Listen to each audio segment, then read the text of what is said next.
วัสดีค่ะ More people today are interested not in setting up a business, but to run a social enterprise. It runs like a business, but its main objective is not to make profit, but to help society. I asked 3 social entrepreneurs about their project.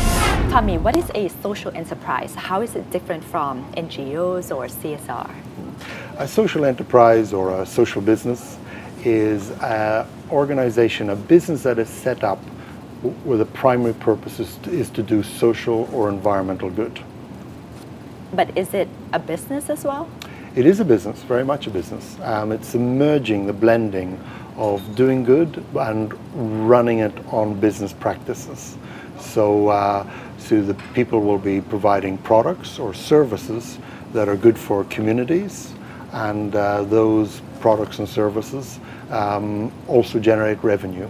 So it's a blend of, setting up a business to deliver a solution around a particular social or environmental problem. Sounds like CSR that a lot of companies are doing today to me. Yeah, it's not really so much. The issue about corporate social responsibility or CSR is it's kind of a fringe issue. It's kind of like a side issue of the mainstream of the corporate is doing. So a social business is quite different, or a social enterprise.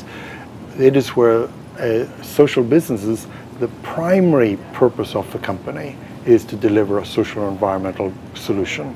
And that's different from CSR, which is like a side issue, a fringe issue on an organization. What's the rate of growth of social enterprises today? More people coming into this field? Unbelievable rapid growth. And it's difficult to be sure exactly about the statistics, but there's scope for more research to be done on that. But anecdotally, and in the evidence that we can see from some studies, and also a lot that isn't captured by studies, the growth is phenomenal. It's phenomenal all over Asia, all over Europe, all over the Americas.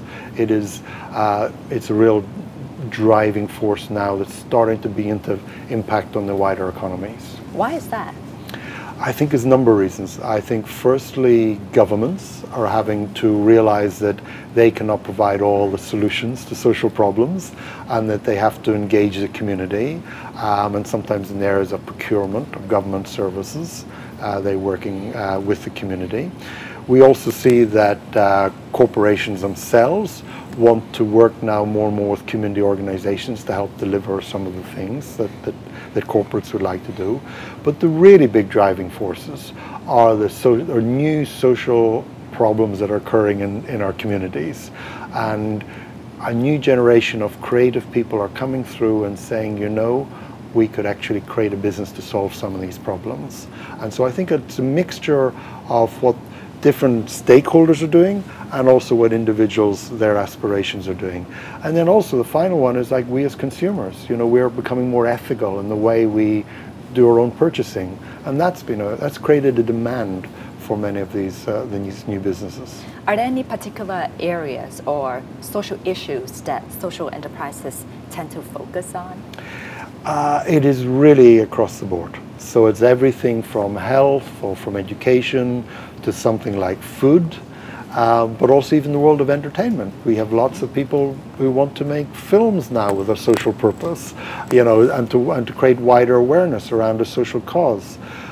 So we really see it in almost every facet of society where people are creating business to solve social good.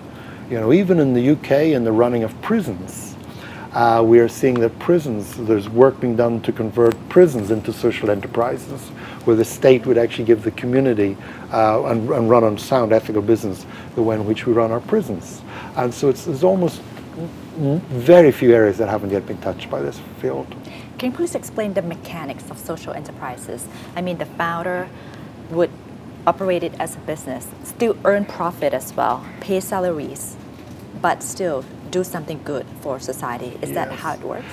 Yeah, broadly, yes. I mean, people will create businesses, and they can choose whether to make it a commercial business, making profit, or many will also choose to do it as a not-for-profit, where the profits are any surplus is recycled within the organization and for the members of the organization. If there is a trend, more and more people are creating for-profit commercial businesses to do social good. And that's been a trend that we're seeing in all over the world. What does iGenius do? So we are a world community of social entrepreneurs. We have members in 171 countries, and we create a platform where people can connect with each other. iGenius Academy is our training school, and we both provide our own courses. We work with universities as well to design and develop more courses. We also, iGenius Promotions, which is our marketing arm. We help people market and promote themselves. And we also events. So we have our Asia Summit here in Bangkok. So we organize events to bring people together. And those are the main facets. Over time, we'll do a bit more about connecting people to finance, but that's a little bit down the road. Why are you interested in social enterprise? Because I think it gives people an opportunity to express their creativity, to bring about solutions that are going to make the world a better place. They're going to make the communities a better place.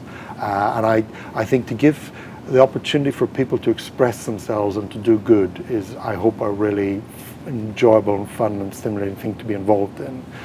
But I also see the world as becoming ever more scary and risky. You only have to watch your TV screens what's happening in parts of the world at the moment. And we have to find new solutions. And those solutions can't come from Davos and governments and all these big bureaucracies. The solutions are going to come from real people. And social entrepreneurship gives people that opportunity to express and project their talent towards making the world a better place.